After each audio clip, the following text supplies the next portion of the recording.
All right, we are live. Hi, guys. Welcome to Whiskey, Wine, and Writing. For once, I have wine. It's a shock, right? So, we we haven't been on in about a month since Pitch Wars ended, because we kind of started for Pitch Wars, but we've had so much in the way of bring it back, bring it back, bring it back, that we've decided to go ahead and make it an hour-long show, except, competition-wise, Pitch Wars, things like that will probably be longer. Tiffany, my normal co-host, is in the process of moving and has no net, so she's not here, so I am with the lovely Nikki Roberti. Say hi. Hello. And the lovely Emma Wicker. Hola, señorita. Buenos días.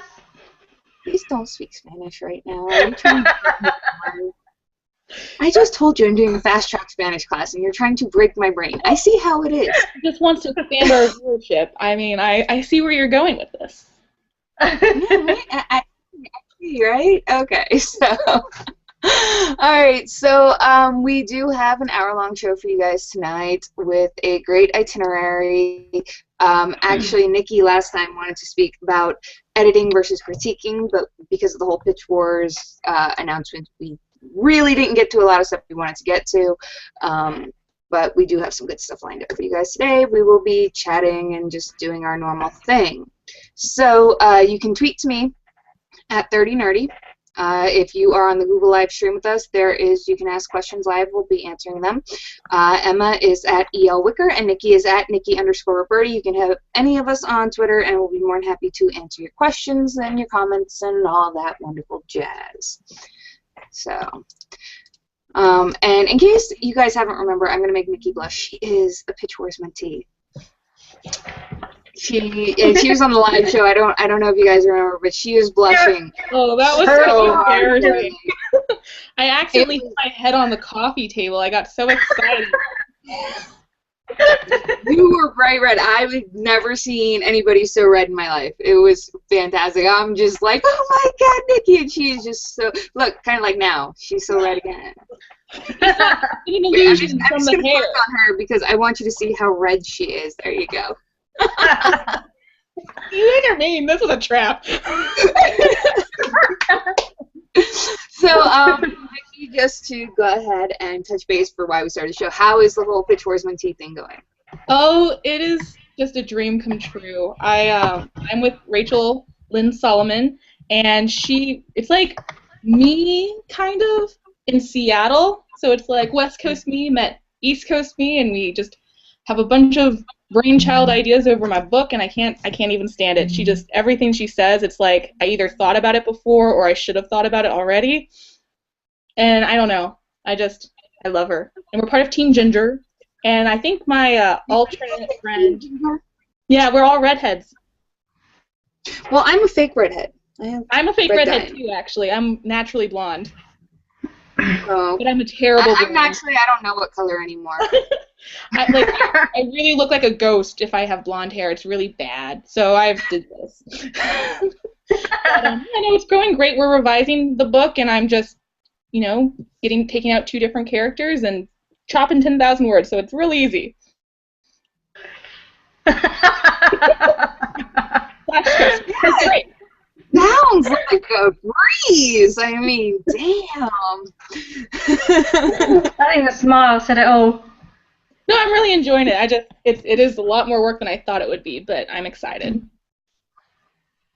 Very cool, very cool. So, for those who didn't get to be mentees, or those who are aspiring to be mentees next year, what are your thoughts to them? Definitely go for it, but definitely only go with the open mind that you're going to really work on your book, which I'm glad I really mentally prepared myself for that, because I liked my original draft, but there were things I was worried about, and it's not like I'm changing my whole book by any means, but revising really is taking the vision of your book and redoing it again to make it better. And so people who just want to be in the agent round and think, oh, this is a great way to get my book out there and it's perfect, don't do it, because then you'll be very upset because you're going to have to work on your book. A lot. I think it was Jen Blackwood who said that editing is where the magic happens, because that's where you really make your book shine because you're totally either rearranging it, rewriting it the way you want it, or whatever. So. Oh, it's so true because, like I was telling you guys earlier, one of my new favorite lines of all time came with, I think, like draft 4 of my first chapter, and I'm like, why haven't I thought about this line before? I mean, it's essentially my book, and it's perfect. But no, it really took thinking things through. Like, oh, another thing we had to do is to make my character more three-dimensional. She needed a hobby. So I went through like a great array of hobbies. What? Did you make it knitting? What's the hobby? Tell us. It's a lot of clippings. Is it weird? It's color guard, where she throws the flags in the air. It works, I promise. It's amazing. I'm just thinking I never would have come up with that. Like, well, this is what Rachel told me. She said, you know, because my initial thought was my character is a 16-year-old pastor's daughter who gets pregnant, and so originally I'm like, she should be a volunteer because she's really this goody two-shoes kid. Hence the truth about Two Shoes. They call her Two Shoes now that the goody is gone. And she's like, well, that might be too good. So then I was like, well, maybe it could be theater or something like that. So she goes, well, just try to think about the most outlandish thing and then go back from there. So I went to skydiving and sumo wrestling and came to color guard. I've never had a color guard. Oh, it is so cool. It's where that you wear like velvet unitards and throw flags in the air. I remember them. They don't have that in England? They don't like have flag twirling or anything? I don't know. But I'm going to try it. Military can do it too with like guns. Yeah. Military, like we have what's called ROTC or JROTC, and they have the color guard where they deal with the flags, but more of the color guard flag twirlers actually twirl it, where ROTC is. Oh, yeah, I know what you mean. And it's so fun weaving in something as like ridiculous as color guard into this book that I thought was fairly finished and fleshed out, and now I have this whole color guard element. Like I have this weird kid steal the flag, and that turns into this big capture the flag thing. I'm really excited. Sounds fun. So Emma, since this is your first time on the show, tell us a little bit about yourself, what you like to write, all that good stuff. I like to write about vampires. Very much. A lot. But they don't sparkle, it's okay. No, they don't sparkle. And also, after Twilight, sort of post-Twilight, I read a lot of vampire books, and a lot of them took digs at Twilight, and that one of the sparkle elements was something that they talked about quite a lot, and I haven't done that because I have respect for anybody that's written a book that's, you know, whether it's gone on to be a success or not. I don't think we should be, you know, putting derogatory comments inside our work. It's not nice. Don't do it. It's rude. It's bad. I'll hunt you down. Ooh. She's gonna... More aggressive. So, and it's really funny because, like, where my book was kind of genre neutral, where we finally figured out that redemption is more than likely romantic thriller, we were having the, I guess, target audience neutral for Emma's, because she doesn't know if it's young adult or new adult. I'm leaning more towards new adult, possibly, but there is such a fine line sometimes that it can be either or. So I think with some of the violence is graphic, so I think I'm probably going to have to retag it. New adult. New adult? Yeah. Well, there is a rise in young adult being more graphic than before. Yeah. Yeah, that's true. I mean, like in Divergent, the kid stabs another kid in the eye with a butter knife. Ow! That's gonna hurt. And then they went to detail about the smell when the girl cleaned it up. It was really gross. Yeah, I didn't read Divergent. I saw the movie, but I didn't. I think they cut Sorry, that. my dog just made a weird noise, and I had to look over, and she's like, I guess the way she's laying, she kind of fell out of her bed where her head and her upper body are on the floor and her butt's in the air, and she kind of made her way coming back to sleep. So I was just like, okay, I guess you're comfortable then. So, all right. So I do want to mention that JC Nelson has his cover reveal today. It is on my blog, 30nerdyfabulous.wordpress.com. There is a giveaway along with it, along with a sample chapter. Armageddon Rules is the second book in his Grim novel series. The first one is fantastic. It's called Free Agent. Urban fantasy, really great, really unique premise. Definitely give it a chance if you can. I'm going to go ahead and link it here. Let me know if you guys can't see it. It should be under the showcase. It should be showing here, hopefully. So you should be able to see that and then go to the blog. You'll also be able to see the information for today's show on my blog. Again, that is 30nerdyfabulous.wordpress.com. Feel free to leave comments, ask questions, etc., and so on. So, but yeah, so there is at the very bottom of the post for JC Nelson's Armageddon Rules, there is the giveaway through Rafflecopter, so feel free to click on that and go through the steps of getting a possible free copy if you win. Sweet. Free books are always good. Always. So. When they're giveaways, yeah. Well, yeah, I don't mean pirate them. I mean giveaways. Always pay for your books, everyone. Writers are poor enough as it is. So, well, speaking of books, what are you ladies reading? Well, Let me have a look. Quite quiet. Is anybody reading anything, or just me? Yes. Well, I just finished a book by a really good author.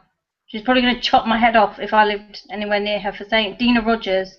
Drive me sane. It's really, really good, and it's about a woman that comes back from Afghanistan, and she's got post-traumatic stress disorder, and she meets up with her ex-lover, and it's how she copes with it and how he helps her to cope with it, and it's really good. I loved it. A lot. That's cool. What genre was it? Romance. Romance. Ooh. Nikki, are you reading anything, or are you too busy? Well, I just finished reading Trouble, and I don't remember who it was by, but it was fantastic. I don't remember who it was by, but it was I probably should look that up. book. It was really good. Let me look that up real quick. But it was a dual POV about. Rachel actually recommended it to me because it was about a pregnant teenager, but in the UK, and mine's a pregnant teenager in the South, so it was kind of like a homework assignment, but not really. And so I finished that like right when Pitch War started, and I haven't picked up a book since because I'm either writing or reading. My friend, my CP Emily Herring Dunn, she at New Fangled Housewife, she's writing a historical fiction that is like rocking my world right now, and so every time she has a new chapter, I'm just like, I need to go read that right now.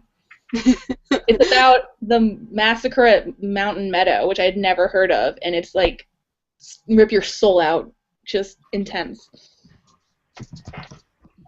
It's very cool. I actually, I got an art copy of Jennifer Blackwood's Unethical, which is coming out next month. I got it from NetGalley. And so I literally just started reading it, so I'm only into the first page. It's new adult romance. I'm just going to give you a little bit of the blurb from Goodreads. 2 years ago, the medical world was shaken by scandal, and Peyton Daniels' family was at the center of it. The second she graduated, Peyton left everything behind, her high school sweetheart, her family, and the controversy surrounding her mother's death. And hid within the anonymity, I can't say that word, as you can tell, but you know what I mean, of college. So, you know, it's definitely intriguing just from that alone, which is why I was so happy that I got it through NetGalley. And Jen's actually going to be on next month during the week of the debut of the novel, and so we'll be able to talk to her directly about it. By the way, Trouble is by Non Pratt. I'm not a terrible person. I found her name. Nobody thought you were a terrible person. Oh my goodness. I thought you were totally terrible. I'm just the worst. You are absolutely terrible, Nikki. Nobody likes you. You're going to hell. That's how it is. Look at her face. I love you, really. Wine and writing, where we are out of our minds just a little bit, and this is what we do and we talk about. We're pretty laid back, so you know, feel free to ask questions if you're around. And yes. Yeah, my friend who's also English, by the way, she says that you guys don't really have flag twirling over there, and that she's laughing at me for trying to say stop. That word. Okay, that word. So it didn't really work. So, but yeah, so that's what we're reading. And so I am pimping out 2 books today between Armageddon Rules and Unethical. Get them pre-order, gens, and of course go to so, because I'm awesome like that. All right, so No magic markers. what? I'm lost. What'd you say, Emma? Someone just told me to draw the glasses on. My glasses for my profile picture, to draw them on my face. I think you have to do. There's a Google effect you can use. I don't really know how to use it, but well, you know, I just kind of play with stuff while we're on here. I'll find some glasses. There we go. I have hearts on my head. Oh. Wait, I want the pirate hat. There we go. I'm a pirate. Okay.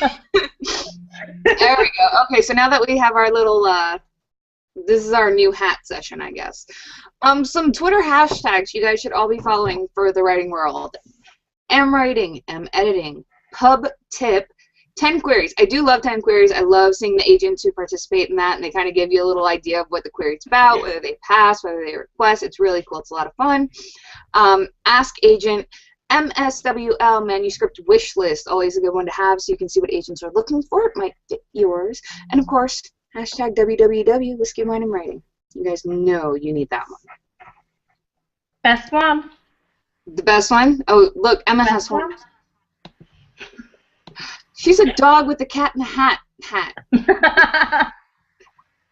What are you doing? You don't even know. You don't know.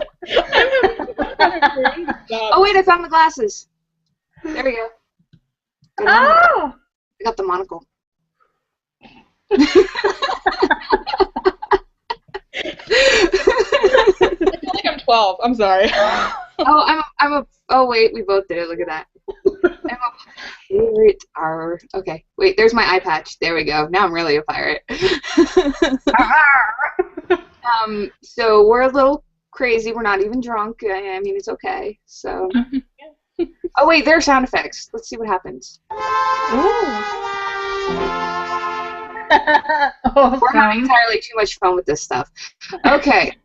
So, get back to the show. Yeah, let's get back to the show. That was intermission. We apologize. So, Nikki, since you never did get to go on with the critique versus editing last time, why don't you go ahead and start that off for us? Yes, I just think it's a worthwhile discussion to go over editing and critiquing versus beta reading. Because I think there's a huge, various definitions floating around. Because I work with an editor. I've edited other people's work, and that's different than when I'm beta reading for a complete stranger on the internet. Yeah.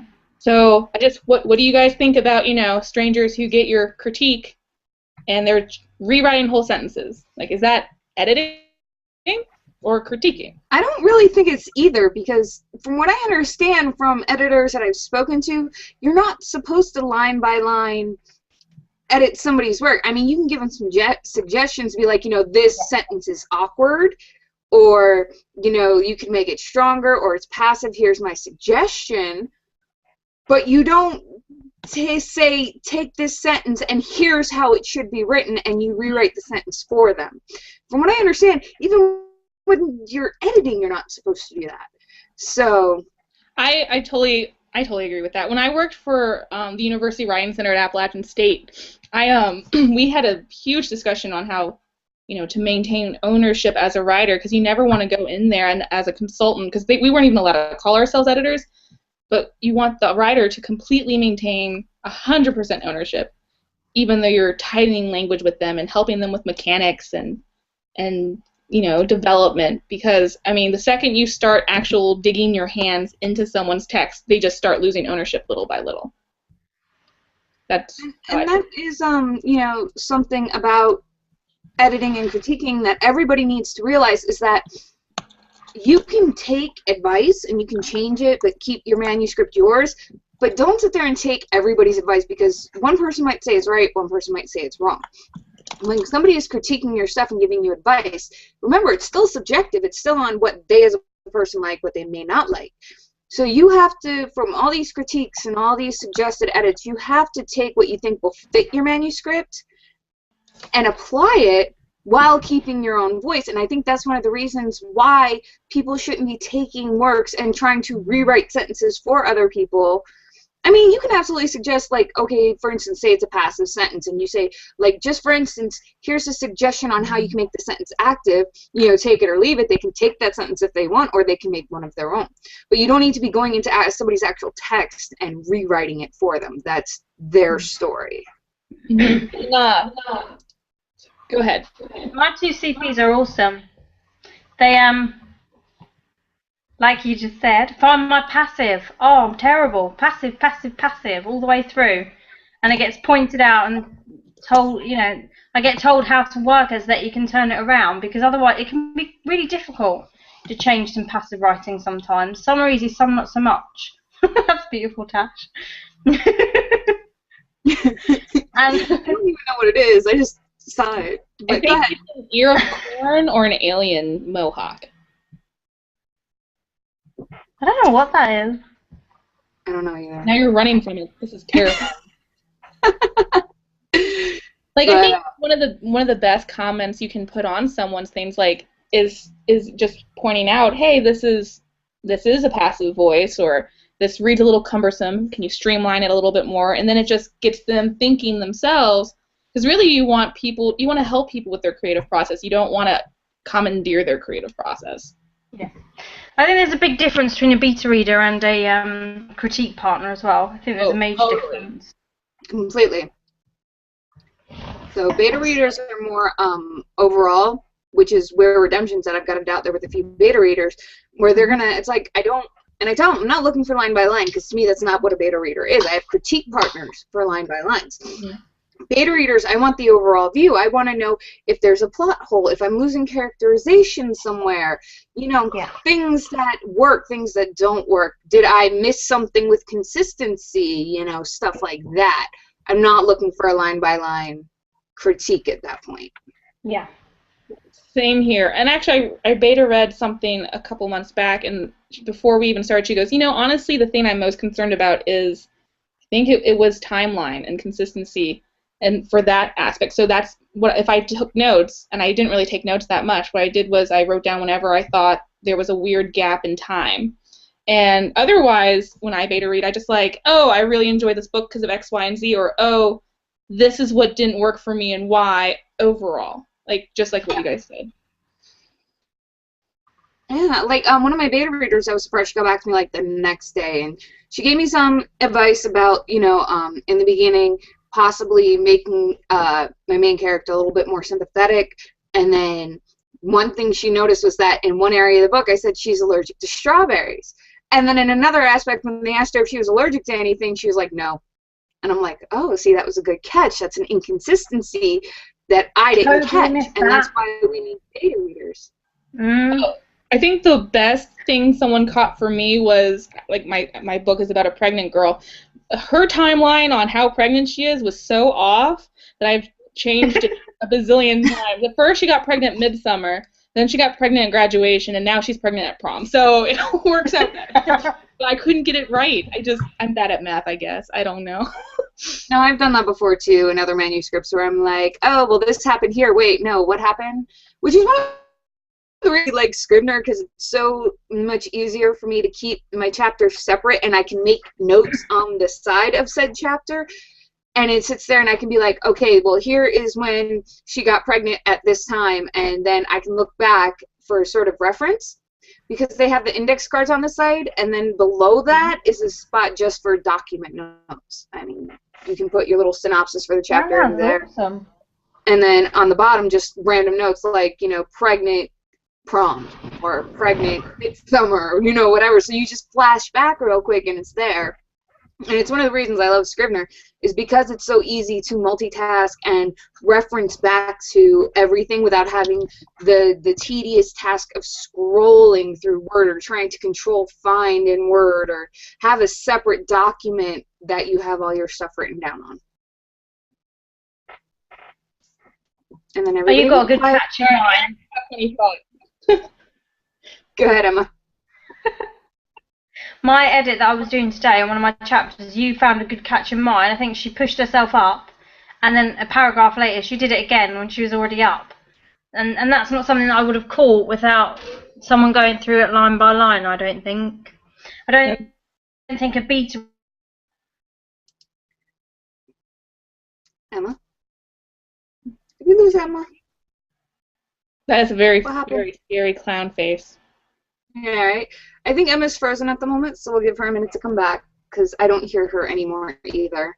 So we'll give that a minute. But yeah, so I forgot what I was going to say. Oh, there you are. Are you back? That's beautiful. Are you back? Are you back?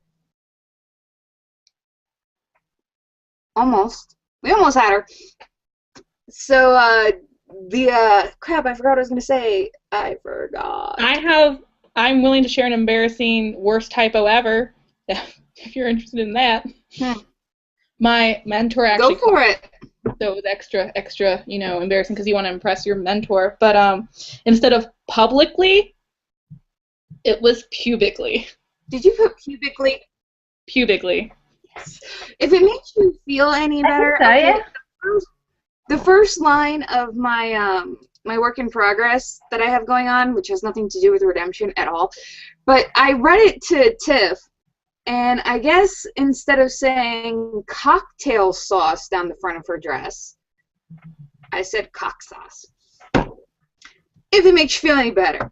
And she would just not laugh at me. She wouldn't. She like tweeted about it. To this day, she won't let it go. And now the whole world knows.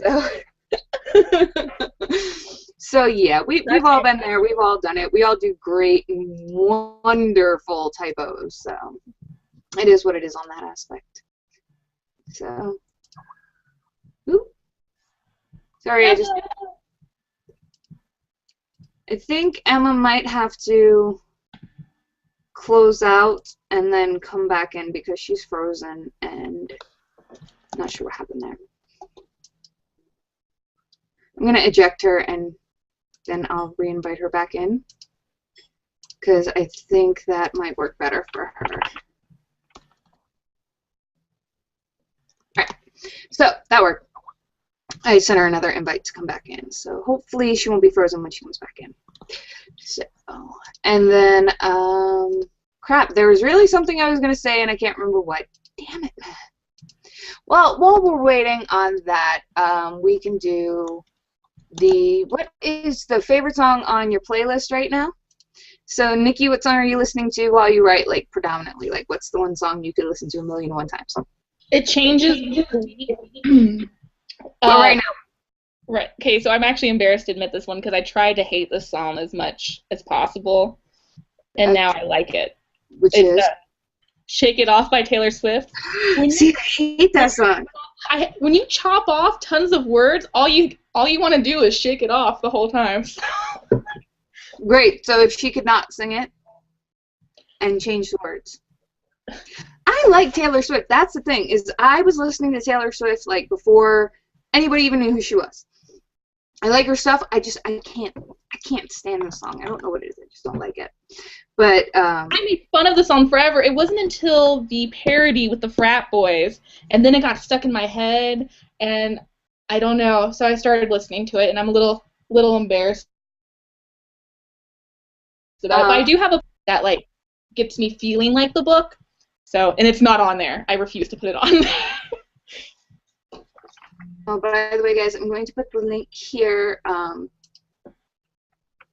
going to add that so that here's Unethical on Goodreads by Jim Blackwood. So you can see what it's about and go from there. And I'm not sure where this is showing up on the screen. Which part? I don't know. It says that, you know, these links should be showing, but I'm not sure where they show because I'm not on the audience side.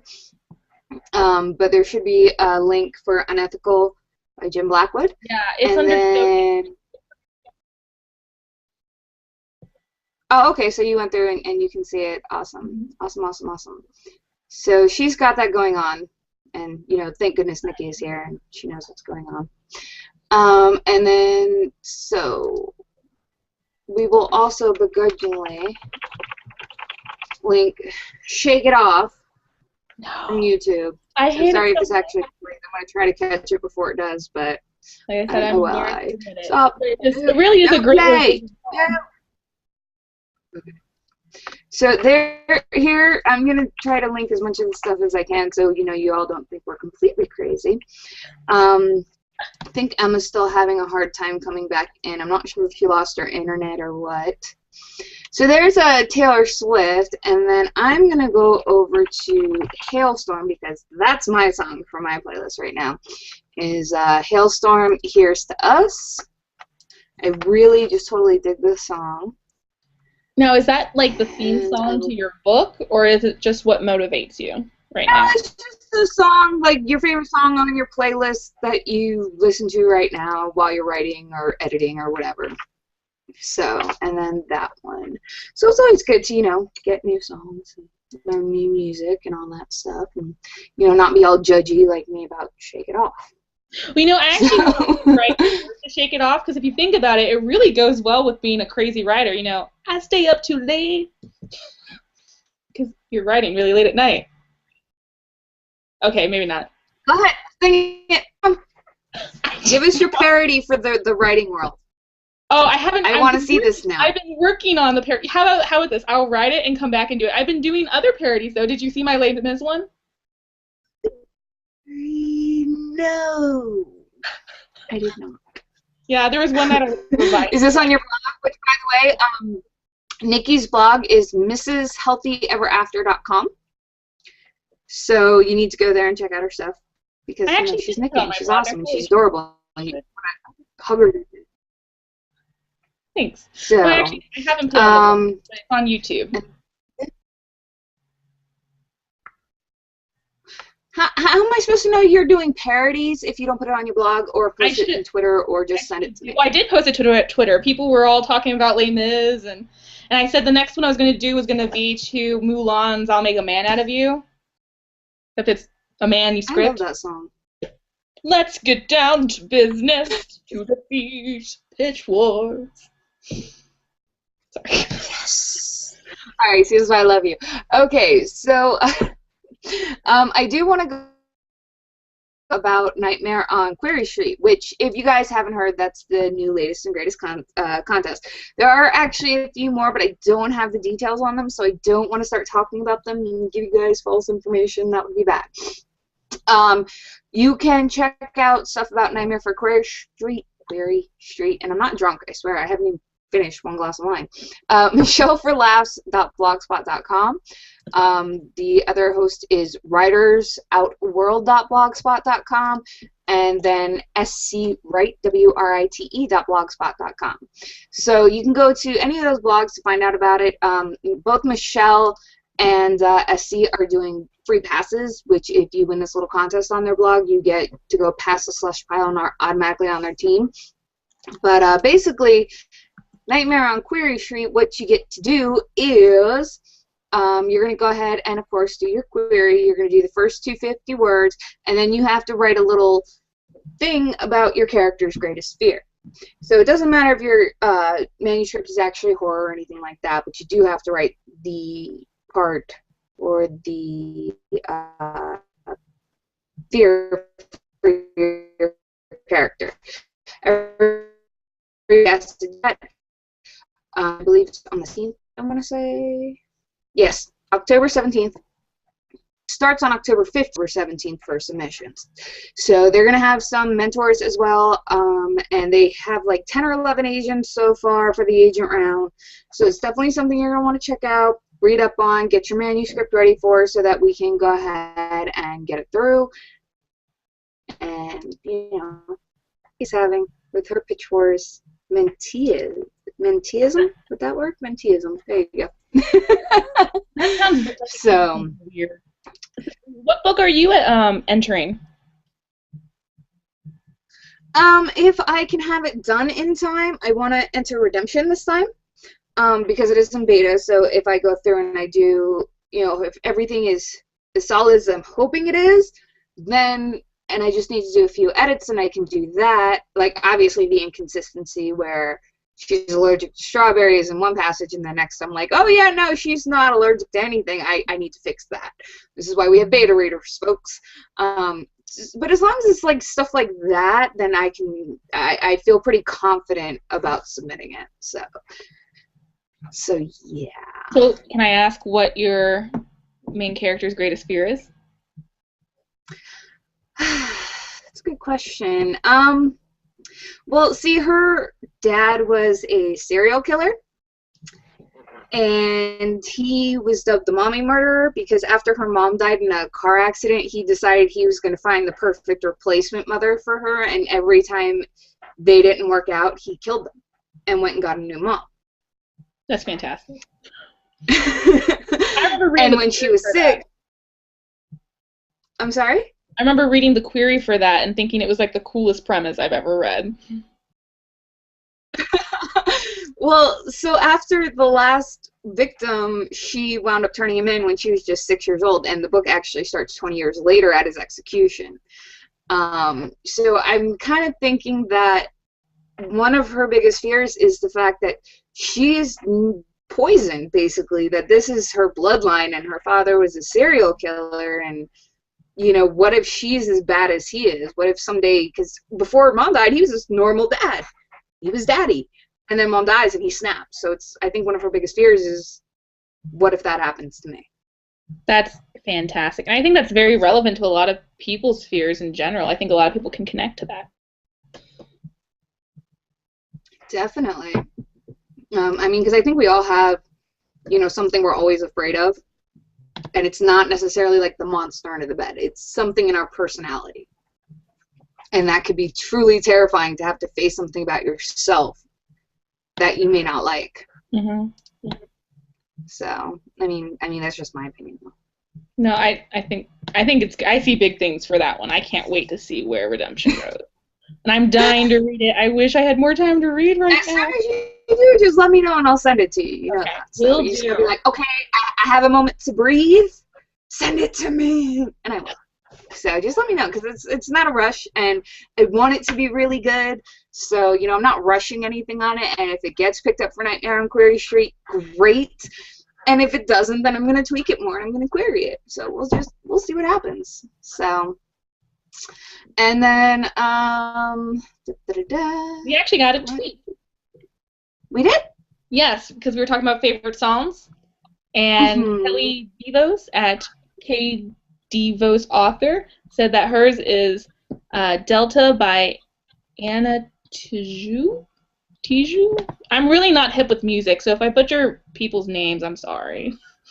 Obviously, since I tend to know songs more than I know actual singers, but I don't know who that is. But I'm going to write it down so I can try it out because I like trying out new music. I just don't like really overly poppy music.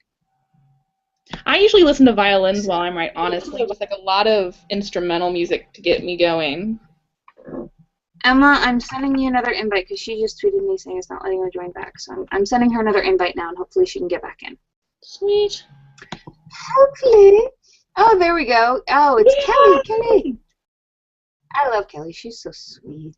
So, and then next week I did want to mention that it's going to be kind of a weird episode of Whiskey, Wine, and Writing because it's basically throughout the country they have this little thing where you create a comic in 24 hours. And a lot of comic shops and stuff like that host them. And my comic shop here, Tate's Comics, hosts it, and my cousin is a graphic artist and she can draw like fantastic comics and everything like that. She participated last year, we had a lot of fun, and she's doing it again this year, and I'm going to go there, so I'll probably doing like an impromptu broadcast from there, talking to some of the artists about their drawings, and Nikki, who is one of the managers there, he's the one who puts together, and he actually has his own podcast with some friends there. So I'll probably be talking to him as well, because he writes and he draws and everything like that. So I'll probably be doing like a little impromptu one about these guys who are going to sit in the comic shop for 24 hours and create a full comic. So, and that's drawing like every little scene in 24 hours is the challenge. It's kind of like NaNoWriMo in a day for them. That's really cool. I've never heard of that. I've heard of, I used to do a lot of playwriting, and we used to do 24-hour ones where you'd write the play, then you'd produce the play in 24 hours. Holy crap! I actually never got to do it because it always landed on days where I had like an exam or I just had to work and be an adult. But I really wanted to do it. But that sounds really cool with comics. Yeah, and it's a national thing. I forget what the actual name of it's called, but a lot of comic shops host it. So it's going from Friday to Saturday. So I don't know that it'll be a live show, especially since I'll probably be recording off my phone. And if I try to stream it from my phone, I'm going to eat all my data. That would be bad. But I can definitely record it and upload it. What? You should share the Wi-Fi password with you. You're giving them publicity, like. I could probably get it. I mean, Nikki loves me anyway, so. Right? I'm there all the time. I'm such a comic nerd. It's ridiculous. So. Have you ever thought about writing a novel yourself? No, because I can't draw. We can always come up with someone. Like, I can barely make a stick figure happy face. Like, I am terrible at drawing. Just the end. It's over. It's done. So, I've actually talked to Erin about it. Well, my cousin is very artsy. She's actually going to make a banner and a logo and everything for Whiskey, Wine, and Writing, so we have something there instead of it just being that little orange screen. So she's going to put some stuff together. She was the one who did the avatar for Joseph Miller for Pitch Wars. Cool. Which is also, it's all on my blog as well. So she's a really good artist, and I kind of figured it'd be fun to go there and show all these guys drawing and putting together a comic in 24 hours, because I'm going to be there quite a bit because I always go there to cheer her on, and so we're going to be like hyped up on coffee and just having fun. Awesome. So. Are you going to live tweet it too? Oh yeah, I'll probably live tweet it, and then I'm hoping that after that Tiff will have everything settled from her move, and she'll have our internet back, and she'll be able to come on because we all miss her. We miss you, Tiff. So then she'll be on and have some fun with us. And the great thing is that we've got some really awesome authors lined up in coming weeks to talk about some interviews and giveaways and things like that. So that's definitely going to be fun and exciting. But right now we're just doing the welcome back and having our, hi, everybody show. So, and all that good stuff. It's like my favorite. So, I love folding laundry while watching it. It's just I get so much more productive. Just in the background. I drink. I love that you guys let me come on tonight. I'm like, man, this is my laundry folding time too, because I get to watch you and listen. But this is much more fun being a part of it. Man, it is not letting Emma back on, and I don't understand why. That's a bummer. Let me see. I don't quite understand why. Like, I don't know, she somehow, when I ejected her, got blocked. I didn't mean to block her. I was just trying to make it so she could come back in and not be frozen. I think I broke it. I didn't mean to. Wait, hold on. Let me try the control room. I try to invite her? Can I invite her? Yeah, you should be able to. On the very top is the invite people button where your little bar is at the top of your screen. Where it's like, here's your microphone and your camera and your sound and settings. Yeah, there should be a little person there that you can invite. No, I don't have a person. Oh, well, crap. Sorry, Emma. It's okay. She'll just have to come back on next week. That's all. Totally. She's super cool. I love her. She's awesome. She's the best. I don't understand why I'm inviting her and it's like, oh, she's not allowed. And I'm like, what do you mean she's not allowed? That doesn't make sense. I hate it when technology fails. So, I'm going to try one more time. So, let's try one more time. Hopefully she gets back in. So, while we hopefully wait for Emma to get back in, I've decided that we're going to do a little segment called The Things on Our Desk. And apparently, Nikki's not sitting at a desk. I want a card table. She has nothing at the table, and I was going to do Squishy the Penguin, but then Diana said she wanted to guest host with the Penguin Overlord Rulers of the World, so I decided that Squishy will come on that day, so nobody gets to see Squishy till then. So instead, look at the things on my desk, because I have a lot of things on my desk, because I am a huge, huge nerd. So, we're going to go with, here we go, this one fits perfectly. I don't know if anybody remembers them, but like in the late 90s, early 2000s, they used to have these things called pocket dragons. And they came in series, and they're freaking hugely adorable, and I used to get them whenever I could. And this is my sci-fi pocket dragon, where they read sci-fi books, and I've he's never an heard of alien it. and all this stuff. Yeah, they're like really expensive now because I don't think they make them anymore. But at the time, they were only like $20 pop. And so, yeah. So this is my little sci-fi pocket dragon. He's reading a sci-fi book, and I figure it fits because we're all nerds. And he's got the alien there. Can you see the alien face? And he's holding the alien doll. And it's little green man, the little green dragon, and they're freaking adorable. So yeah, that's the things on my desk. So go ahead and tweet to us at 30nerdy at Nikki_Roberti and let us know what's on your desk when you write. Holy crap! An hour's coming up quick. I mean, this is what wait, right. I like a super hydrator as I'm writing, but that's about it. Super hydrator. She drinks a lot of water. I get really thirsty when I'm writing. You get really thirsty all the time anyway. Normally I do. I have like but it's in the car right now because I took it to the beach with us last weekend, and I forgot to take it out. And I'm like such a car slob. I leave everything in the car, and it's like a little Bubba jug. And it keeps it cold for hours. I need to bring it in and wash it because I miss it. So, but yeah, I like those. I drink a lot of water too. Believe it or not, I don't, drink wine all the time. Just a lot. You don't subscribe to that? I can't remember who said it. The famous saying, "Write drunk, edit sober." Oh, you mean the thing tattooed on my wrist? No, that was literally tattooed on my wrist, right? I love that. Yeah, that was me. Right? Edit sober. That was by Hemingway. So lovely. So yeah. So I'm just trying to check. Did we miss out on anything today? We got Armageddon Rules. Remember, people, check out Armageddon Rules at my blog, 30nerdyfabulous.wordpress.com. Also, go over to Goodreads and check out Unethical by Jennifer Blackwood. And Nikki's too busy to be reading right now, but she read, what was the name of your book that you read again? Trouble by Non Pratt. There you go, Trouble by Non Pratt. It was really good. Go and check that out as well. And yeah, so you can hit me up at 30nerdy or 30nerdyfabulous.wordpress.com. You can also email me about the show, 30nerdyfabulous@gmail.com. And then if you want to check out Nikki's stuff, it's at Nikki_Roberti, and then MrsHealthyEverAfter.com for her blog. And Emma, who got, something happened, we don't know what, but she'll be back. Don't worry, I'm bringing her back. You can follow her at ELWicker or check out her blog at emmalwicker.wordpress.com. So you can do all that, check everybody out. Make sure that, you are helping these authors out and you are buying their books and not bootlegging them and things like that, because we don't want bootlegging books. Bootlegging books is bad. Especially for those of us who are aspiring to be authors, you really shouldn't be bootlegging books.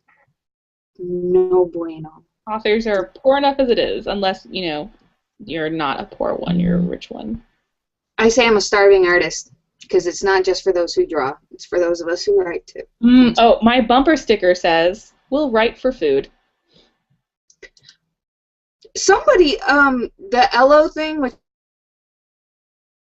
is, with the whole Facebook being stupid, LOC is in beta, and it's like the new place to go. Somebody, let me see if I can figure out who was like, "We'll write for food." Oh, Emmy Mears, at Emmy Mears. Yeah, she wrote that on there. She was like, for her little bio thing, she's like, "We'll write for food." Won't we all? Yeah, no, I live in a very small town, so everyone's like, "Oh, there's the writer car." That's kind of awesome, actually. Like, no, I live in South Florida. We're like, there's no such thing as small in South Florida. There just isn't. There's cities everywhere. I mean, I've lived in small towns and stuff, but down here, it's no. My town's named after Daniel Boone. I literally live in the boonies. It's called Boone. That's kind of cool, actually. I like that.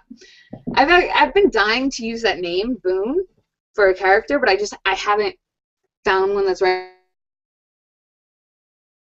from characters. My aunt asked me this the other day. She's like, how do you name your characters? I'm like, they tell me what their name is, and if I try to change it, they get pissed off. Yes, that's very And true. she looked at me like I was crazy.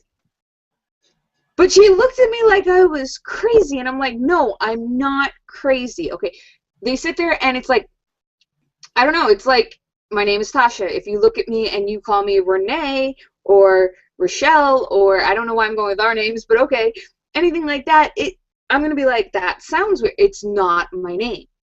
Characters have their names. Mm-hmm. And when you sit there and they tell you their name, it's what fits them.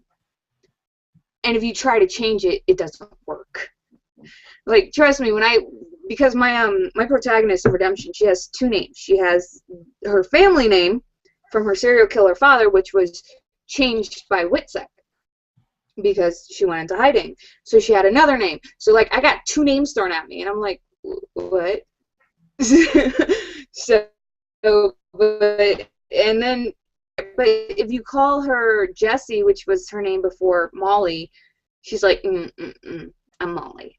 Like, so it's just, to me, I don't know, maybe I do sound crazy, but a character's name is a character's name, and they tell you what they're crazy at all. I 100% agree with you. I had this one character, and my neighbor was like, can I be that character? I relate to him a lot. Can you just change his name to my name, and that would be, like, fun? And I was like, I mean, no. And so I ended up... Wasn't he coming over for food or something when he wanted that? I remember that. He just and hello. He posted a picture of it, and he was like, are you really posting a picture of me right now? Like, didn't this actually all happen? I remember this. But yes, I started writing a book just for him now because I wouldn't change a character's name. So now I have a character named Craig. In The Life and Death and Life of Craig. That's my work in progress. That's terribly neglected right now. But. See, for me, it's a lot easier to give supporting characters names that may not necessarily go with them because they're not the protagonist. It's not their story. But when it comes to my protagonist and my antagonist and, like, you know, the best friend or something like that, yeah, no, they have their names, and those are their names. If you try to change them, they don't like it. It doesn't work. And I feel like, you know, your character, I don't know, this might make me sound crazy. I'll be cruising in the car next to my husband, and I'll just start giggling, and he's like, what's so funny? I'm like, oh, Leslie just told me something she wants to say later, and I need to write it down right away. And he's like, so these people talk to you. Tell me more. And I'm like, oh, I promise I'm not schizo. We have these voices in our head. And, man, I had, like, the idea storm in the last 2 days. I've come up with so many ideas that I just had to start writing down the ideas. And at first I thought it was going to be for, like, the same book, like, okay, here's the concept, but this happens. And I'm like, no, this all can't happen to this one person. It doesn't make sense. No, these are different people. Wait, how many voices are going on in my head right now? And that's just kind of what it's like for me when the ideas just come rolling, and it's like, I've got too many things going on up here. So, oh, yeah. Have you ever had that moment where you're, like, laying in bed, and it's 2 o'clock in the morning, and you're just like, oh, I have an idea, and I need to go write it right now, and then you end up, you know, needing lots of coffee the next day. Yes. Yes, that actually happens all the time. And there are nights, like, especially on Monday nights and Wednesday nights, I can't do that anymore because I have to be up at 7 so I can get up and make coffee and take a shower and be to school by 9. So it's like, damn it, don't come to me on those nights. This year, I've become really a slob because I've been just heads down in writing, and I've gotten my morning routine down to the point where I wake up at 7:25 and I get to work at 8. I wake up in the morning. Well, see, I should say that even though my alarm goes off at 7, I don't get up till 7:30. Like, I'm the snooze queen. I'm like, snooze, snooze, snooze till the very last minute. Snooze. And then I finally get up and I make my coffee and I take my shower. And then I'm usually rushing out a little bit late. Yeah, I feel you on that one. Can So, we go over hashtags? I saw that on your list. yes, I went over the hashtags in the beginning, but I will go ahead and say them again, unless Nikki wants to, which is fine by me. I was just wondering which one is your favorite hashtag, because I feel like I go to some of these more than others. Okay, so let me list them again, and then we'll talk favorites for the last 5 minutes of the show, because we got about 5 minutes left, and then we'll sign off for the night. So the Twitter hashtags for writers to follow, and there are many, many more. This is just, the ones I came up with. Am writing, am editing, pub tip, 10 queries, ask agent, MSWL, which is manuscript wish list, and of course, hashtag WWW for whiskey, wine, and writing. Now, of course, whiskey, wine, and writing aside, favorite hashtag? I really like the 10 queries. I love when the agents do the 10 queries and they're like, query 1, great voice, or, too much going on, pass, or, request, or whatever. I don't know why. It's like, I like watching it. It's like the reality show for writers. Oh, totally. So what about you? What's yours? I really got super obsessed with MSWL, the manuscript wish list. I just find that to be the coolest place for not only finding your agent or your list of agents, but just getting ideas for next books, I agree, but I've noticed that one has slowed down a little bit lately. Well, I think it's because of the site. Have you seen the site? Yeah, I forgot about that till you mentioned it. I don't have the address. Do you have the address on you? I can look it up. They've just launched another one where agents can submit entire paragraphs on what they want, not just their tweets. Yeah, no, that's the one I was talking about, was the one where they can write about it. I forget what it's called, but it was based off the hashtag, and they actually made a website for it where agents can go on there and list all the genres they're looking for and, what kind of stuff they're looking for within those genres. So it can give a writer a little bit more than going to an agency website and saying, well, these are the genres and the age range I'm looking for, while manuscript wish list kind of narrows that down even more, telling you what they're looking for within those genres, what kind of stories within those genres. Did you find it? I think I found the one that's the Tumblr. The Tumblr is the one that with the compiled tweet. And I think I found the other one, but it says it's blocked on my computer because my computer blocks everything. Hold on, let me see here. I think that one's mswishlist.com. Let's find out. And then the other one is that's the Twitter one. Agent and editor wishlist.tumblr. I think it's, hold on. If it ever loads. Here we go. There it is. It's manuscriptwishlist.com. Go ahead and add that to the showcase here so that everybody can do it. And the great thing about this is that they have like the genres listed, so you can just click on that genre and go from there. Hold on, I'm showing it now. There you go. And you can see what agents and such like it for those genres, what they're looking for within those genres. So it's really, really cool that they've got it narrowed down to what kind of stories. I mean, because if you say contemporary romance, there's a million stories you can have within contemporary romance. But if you go to the manuscript wish list, they'll tell you what sort of stories within the contemporary romance they're actually looking for. So it kind of helps you when picking agents to query. You can say, all right, well, that's not my story, or that is exactly my story, and I may have a better chance with this agent than a different one. So. And it's a great way to personalize your query letters, too, if you think about it, because it shows that you're researching them and that you really have tailored this query to that particular agent. I think we'll talk about next time is the personalization of a query, because I have such a hard time with that. Like, I just kind of put the P's and the Q's and cross my T's and dot my I's. I don't know how to personalize it without sounding so cheesy. I'm like, I don't know what to do. So I definitely think I'm a personalization freak. I have 30 queries already saved on my hard drive that are personalized. Really I don't mind them personalized, but I mean, I haven't, for the body of Redemption, I'm still working on that query, I've got some edits to do. Actually, I'm like on query attempt 10, guys. Don't think you're gonna pop out your first query. It's never gonna happen. I'm already on query attempt 10 for it, and I've been writing the queries since I started writing the freaking book. Okay, so just realize you're gonna revise queries more than you're gonna revise your actual story. That's just the way that goes. But when it comes to personalization, no, I suck. I suck really, really. That would take the whole hour too, I think, to discuss. Queries are just that like unicorn thing. Yeah, I really wish we could get somebody on here who's like, you know, like whoever does Query Shark, I can't remember, have them come on and be like, Ooh, what about the query doctors? I don't know them. I've only heard of them vaguely through NaNoWriMo. I will research and get back to you. All right, so that's the final word on that. We're gonna do some research on maybe some query experts and see if we can get some of them on the show to help discuss queries and how to write them and how to personalize them without sounding like an asshat and all that good stuff.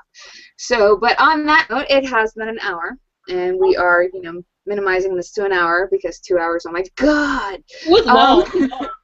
Yeah, it's long, and you guys don't want to hear our voices that long. So, but this has been Whiskey, Wine, and Writing. I'm Tasha, and this is Nikki, and we did have Emma on, and I don't know what happened there, but she'll be back. Don't worry, I'm bringing her back, and she'll get to, you know, talk more because I'm very upset that I wouldn't let her back in. So you can hit us up on Twitter at 30nerdy, at Nikki_Roberti, and at Wickers. And then also you can look on my blog, 30nerdyfabulous.wordpress.com, for information on Whiskey, Wine, and Writing, being a co-host, a guest, etc. and so on. And email me at 30nerdyfabulous.gmail.com or at gmail.com regarding any questions you may have about the show or coming on the show or anything like that. Nikki, do you have anything to say in closing? Nope, but thanks for having me. It's always a pleasure. Oh, it's always a pleasure. And of course, we're going to have you back again because we love you. I love you too. All right, guys, have a wonderful night. We'll talk to you again soon. Bye.